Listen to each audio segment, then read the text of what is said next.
Well, it's been 2 weeks since we recorded Red Card Radio. Let's get into it. This is Red Card Radio. Good morning, good evening, good afternoon, whenever you're listening from. Thanks for tuning in. Brad's singing for you tonight. We're going to be reviewing round 18 of the Premier League. My name is James. I support Arsenal. Brad is the one singing up top. He supports Chelsea. Down below is Sean. He supports Tottenham Hotspurs. Boys, hello, good day. How are you? It's been a while since we've all been together in this setting. How are you guys doing? It has been. Can't win anything, but not losing much, but can't win anything. Well, I speak for yourself. Yeah. I won. My team won on the football pitch. I won the prize of the influenza type A. So I feel like I'm winning all over the place. But yes, that's a great outlook. That's why we didn't have a podcast last week, because I was actively dying, and my wife was trying experimental therapies on me to try and keep me alive. And I'm still here, so I guess she succeeded. But before we dig too heavily into round 18, if you could hit that subscribe button, ring the sub notification bell if you're on YouTube. If you're on one of the podcast sites and you're listening to this, first, thank you so much. Really appreciate you clicked on it. Second, hats off to me for actually uploading it there. Third, review, 5-star review, comment, whatever your platform so allows, really does help us out tremendously. And of course, everyone hits the share button, sends it to someone that they think cares about English football. That would be great.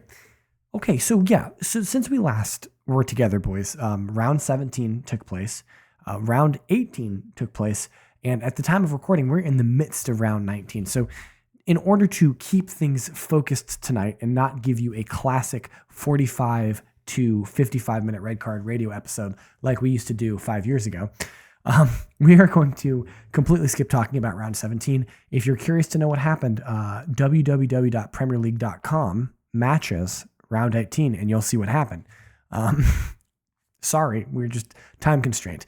But really, I think one of the most interesting matches in round 18 happened at Stamford Bridge between Chelsea and Aston Villa. This was, at the time, it was third versus fourth coming into the weekend, and Chelsea really had an opportunity to keep pace with City and Chelsea and damage Aston Villa's title hopes and bring an end to their, what was at the time, 10-game winning streak. Now, I'm saying all this as kind of a lead up to the fact that Chelsea did not, in fact, do this, and they actually, I believe, dropped points in this match. They were winning and then ended up losing the match to Villa 2-1. So Unai Emery comes to town, gets the victory, and Chelsea, I think, for all intents and purposes, kind of ended their title hopes with that match. Maybe you think differently, Brad. I mean, there's still 19 games to play. Yes. Mathematically, they're still alive. Mathematically, Wolves might still be alive. There are chances, right? There are chances. I think I genuinely agree with you. I think we are now in a top 4 fight, but I also think we are in a top 4 fight this year anyways. But we were also robbed. Oh, robbed, he says. Tell us more. Hold on. Let me backtrack that thing I just said. We were robbed. I still say that. Wait. Robbed. Wait, Brad. In our sponsored, thanks to Influenza Type A, sponsored by Theraflu, Clear the Air sponsored segment. Clear the congestion for us, Brad. What happened? We should have won this game. We had enough opportunities, enough chances in that first half that it should have been 3-0. And I don't think that's crazy to say. Lots and lots of chances, dominated the game through about 60-ish minutes. Would you say it was 60 or 70, would you say? 67 minutes. would you say that you But would you say that you got fatigued, not unlike the influenza type A ailment? I mean, yes, the team is fatigued, but also Ian Matson had his hand not in a natural position. Okay. The VAR, like the PGMOL said, it's not in a natural position of where his hand is, but a justifiable position because he denied a goal scoring opportunity by having his arm up here. Well, careful. Bam, Careful, Brad. ball hits here. I put it down. I know. Careful. Ball puts here. Ball hits here. He's like moving so he misses his goalie, but his arm is out in the box. Would have been a tap in for Neto. Nothing called. I think they were Off the arm is up here while he's running. It's in a justifiable position. Those words have never been used to speak about a handball. Yeah, but I think it's like so wait, but you let your eyeballs you let your eyeballs decide too. Like, is that a hey is Sean? that a position that the ball normally hits? Hey Sean, I have a question for you. Yeah. Was Romero's foot in a justifiable position on that red card? Hold on. Yes, it was. Yes, it was. I think that you guys had another one like that today, didn't you? I feel like in the Bournemouth game there was one where somebody's hand was kind of like in this position, and like yes, the ball hit it quickly. Maybe I'm thinking about the Arsenal game. I don't remember. It may have been us. I don't know. I feel like I was unable to watch midweek. I think it was us because I saw something on Twitter while scrolling. But like, well, it's strange. You bring up the justifiable aspect of it because like that seems is the like issue. Interesting verbiage because it's new. I've never heard that before. That none of us have. In all of PGMOL, since they've been doing these calls, since VAR has existed, they have never said the hand was in a justifiable position. Sure, any hand, any body part is in a justifiable position. Yeah. Correct. That is an absurd term to use when you are adjudicating a game. Like, had you said, hey, yeah, that's a natural position. He's covering himself up because the goalie is running at him. And so he closes his eyes and turns his head. I mean, you're wrong, but like, okay, you used a better word because the word says natural. It doesn't say justifiable. If it's justifiable, then the refs can do whatever they want to do. So your argument is more with the terminology than the explanation. I think it's still a handball. How is that not a handball? I mean, I heard this interesting. It's not like the ball was like right here and the guy kicked it and his arm was up and it hits his arm because he's like, right? It's like cross coming in and his arm is up and he goes, bam. That's a handball. Let's make an official adjudication, not with this in particular. Can you get a handball that you did not intend to do? I mean, technically handball is any handling of the ball. That's the technical definition of handballs. Anytime a hand hits a ball, it is a handball. Now, I'm talking about technical. I'm talking about technical. I'm talking about us three deciding can and should a handball be given if the defending player did not intend to hit the ball with the hand. Well, yes. Because I think intent needs to be decided here. If intent is not a reason to give it, you can't cause for intent. It's an interesting. We've already decided that intent doesn't matter. Because basically that's what they're ruling, that he didn't mean to do that. Yes. But that hasn't been adjudicated in the past. This is a completely new ruling. I think they're saying it. I think a better way of asking that question is if the hand wasn't there. If the hand wasn't there, is it a clear goal scoring opportunity? Yes. And I think that's a better way of judging it. Sure. Because that is good. That is good. And it was. I agree with you. I agree with you. A step behind. And this is the 46th minute. Yeah. We get that penalty. We knock it in. It's 2-0. That's a completely different game. We shut it down. Well, I think a better way of looking at this is if the arm's not there, Pedro Neto is scoring that goal. He's 4 feet away from the goal, and he's right there. He's going to score. Well, it's going to hit off his head, or it's going to hit his chest. It's going to go whatever. Yeah. Right. And so I think that's a better. And so I'm not disagreeing with you that you got it wrong. Now I have a question for you guys though. Talking about Sean's intent question, my brother posited this idea to me that non-intentional handballs in the box should not automatically be penalties, but rather they should be indirect free kicks. Kind of like a back pass to the goalkeeper that he picks up is an indirect free kick, right? So a non-intentional handball in the box is an indirect free kick and not a penalty. How do you judge intent? I mean, it's the same way. Well, it's the same way. It's just well. So not to fully like segue, but just to use an example of from the Tottenham Palace game, there was and I think our previous description better encapsulates this. There is a moment where a Tottenham struck ball in the Palace box hits the chest underneath the arm and then hits the arm on the way out, which is extended away from the hand, away from the body. So that is, by definition, that is a handball. But then when you watch it, you're actually, like, it's okay, not. no, it's not. It's a deflection. Not a handball. It's not because it comes off of here onto the hand. Sorry, to podcast listeners, it hits under basically on the boob underneath the underneath the armpit, deflects off the chest outwardly away from goal into the hand. So in your first adjudication, if the hand wasn't there, it actually would have made it better. It would have made it better for Palace because it just would have gone farther away from goal. But because his hand was there, it actually deadens it. It puts it in the box for top. It's a dangerous ball. So look, there was no advantage gained by it. It actually was a disadvantage by the hand. At the end of the day, this sounds like we're going to hear in 2 years, the VAR referee is going to be like, yeah, my buddy missed it, but I didn't want to call him out. So I said it was justifiable.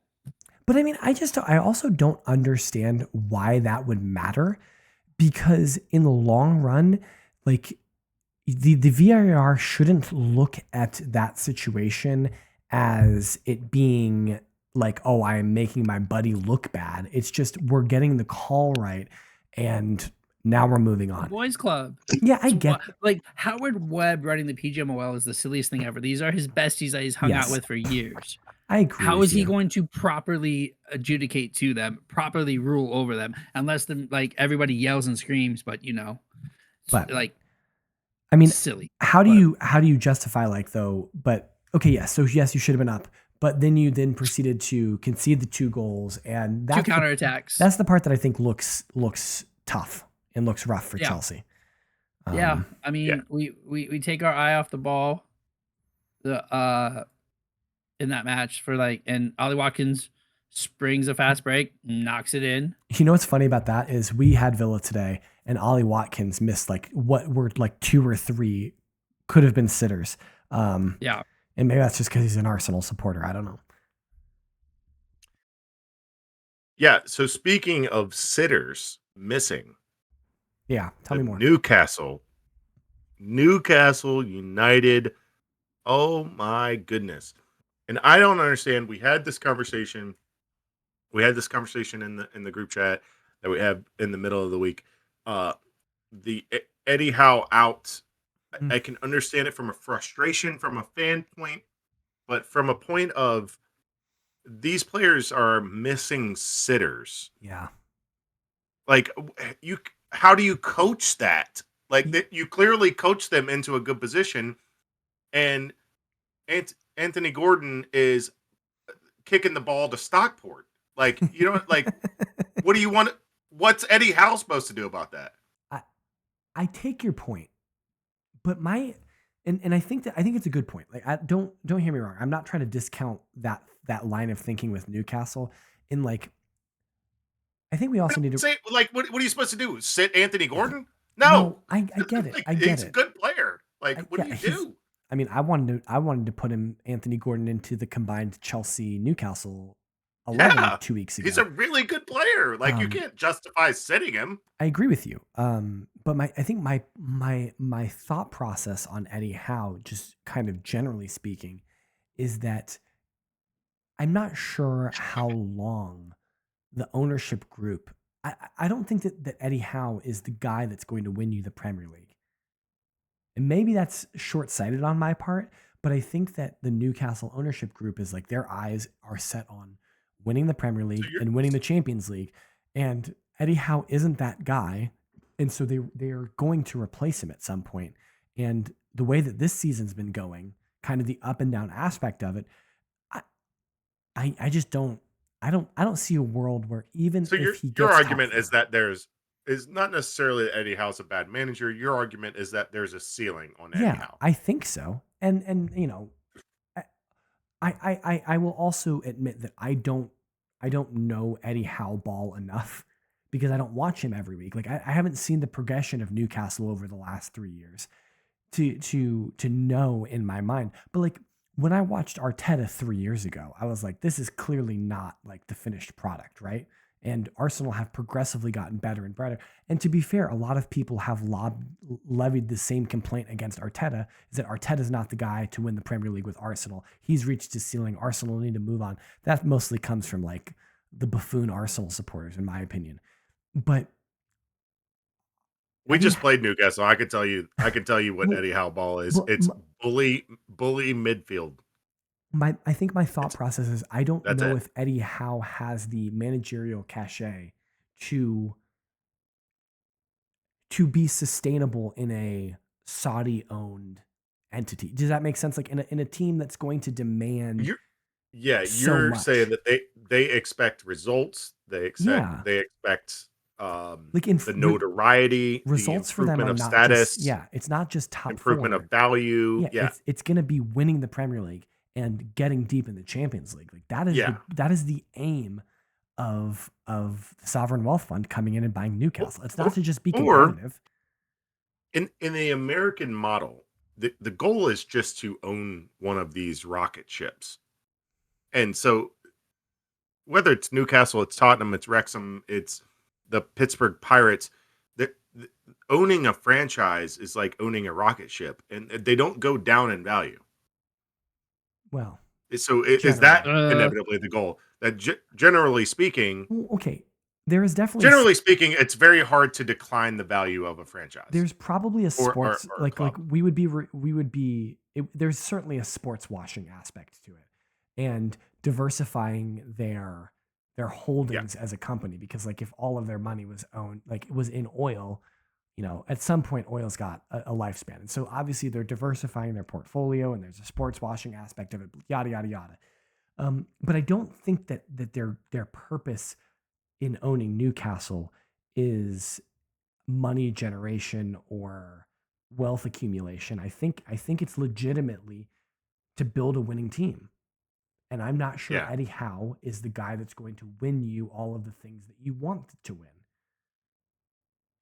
Is I that mean, yes, but he also took what was it, Bournemouth? yeah. Yeah. 7 up like from like non-league football Okay, but essentially to the Prem. we've seen with Wrexham over the last 4 years, like it's really just a matter of money to get to League One, to get to the League One, right? Sure. If you have Yeah. enough money, you get to League One, and then Yeah. Yeah. then you actually have to start building a footballing side. And so I don't Yeah. know if that really means a whole lot to the Saudis. You Maybe mean it does. you mean the champion you mean the Well, championship. No, no, also I what think to like get to League since One, I think once you get to League One, you kind of have to have a footballing side, and I think Wrexham did Okay. that last year, and that's why they're in the Yeah. championship this year. Oh, okay. Okay. since I mean, but Saudi's also kind of like there's not really a front office there anymore since Dan Ashworth left. They never replaced him. Unless I'm wrong. I think you might be. They might have replaced him, but they didn't replace him with like a football person. I think we asked Joel last time he was on about the getting clear of the 3-year rule and the Well, yeah, now the PSR. rules are changing financial fair anyways. play. Like the rules are changing anyways, but they're clear of that. They can go spend again if they so choose, if they want to. But they've been spending the last 3 years spending off the field. They've been spending on. They're talking about upgrading St. James's Park. They've Yeah. upgraded the facilities. Like they've been spending off the field. Things that Yeah, don't count But against I also, financial fair play. we've had a really holistic conversation about Newcastle, but I also don't think like maybe this conversation is slightly blown out of proportion for only like they lost to Manchester United, right? Which I think it's maybe we've been short-sighted and not talking about how Manchester United just keeps stringing together results. And it was Amarin out for a while, and we didn't understand how this team. It's still Amarin out, but like we didn't understand how this team is still hanging around, yet they keep still hanging around. So, like, should we have spent the last 5 to 7 minutes talking about how Manchester United won a football game? I Like, mean, maybe that was, you know what I mean? Like, maybe we. I hear you, but we're 19 match weeks in, and 15th and 4th are separated by 9 points. Yeah, that's why I'm not super worried about Tottenham. That's why I'm not super worried about Tottenham. Like, we're not that far from where we want to be, right? We're really not. Yeah, this is the tightest it's ever been. Aston Villa doesn't have extra football, right? So that's why they're performing as they are. That would be why they're the most fresh. That's not fair. That's not fair. But I hear you. We play every 3 days. If we get 3 days rest, that'd be amazing. I'm not using that. I'm not using that as an excuse. No summer break. Right, and we had no summer break. We had a week off in the summer, and then we're going into the World Cup this year. Like at some point, all the players are going to break, but it's a 9-point difference. So like, there's 3 teams shooting away from everybody. I think Villa comes back down to earth and levels out. So there's 2 teams shooting away from everybody, right? And it's so close. Like, it's cool because everybody's kind of together, but it also doesn't feel like there's like a powerhouse besides Arsenal and City, right? Like, this might be one of the weaker seasons that we've had, which makes it a lot more like who's going to win each week. But it's also one of the weaker like Premier Leagues. I don't necessarily think that means it's a like weaker it sounds like you're trying to undercut the Arsenal championship before it even happens. Yes. Oh, we got a we know they're going to model it. But. I think because just because you have 2 dominant teams and many teams that are not as dominant, I don't think that means that it's a weak Premier League. I think it's a highly competitive league, and at any moment, any team can beat any other team. Yeah. But sure. But yes, I think maybe a thought should have been spared for Manchester United, who, through 19 games they've played their midweek game so far. They're in 6th position. Like they're in Europe. They're right in the thick of things for challenging for the Champions League. And I think if we had let me say it this way. United and Tottenham both had terrible years last year. And United are not having, at least through this point in the season, the same season that they are markedly improved over what they were last year. Whereas Tottenham, maybe the same thing you can't say. Like maybe you can't say the same thing about Tottenham, that they are markedly improved over what they were doing last year. Whoa, buddy. Speak for yourself. Okay. Well, then let's have a quick look at the through 19 games last season. Okay. You already got it pulled up. Yeah. All right. So I'll fill if you don't have it pulled up. It is Spurs had 24 points last year. Let's see how many points. Let's see how many points they have right now. 25. We have 25. So they're improved, bro. But we haven't played our midweek game. So we could be on 28. City had 22 points last week. Okay, sure. You haven't played round 19 yet? Yeah. Okay, that's fine. United had 22 points last year, and they're at 30 points this year. So I'm just we're all I'm saying is we're game in hand, 5 points off United. Like sure. It's not like we're leagues away. I agree. Fair enough. We're a win midweek, a midweek win away from being right there. Yes, you guys are still in the hunt for Champions League, and I'm not saying you're not. And it's away, and it's at the G-Tech. Yeah, we are absolutely the most away team of the year. We play better away than at home for some reason. We're blowing them out at the G-Tech. You know what it's about to be, James? What it's about to be? The T-Tech.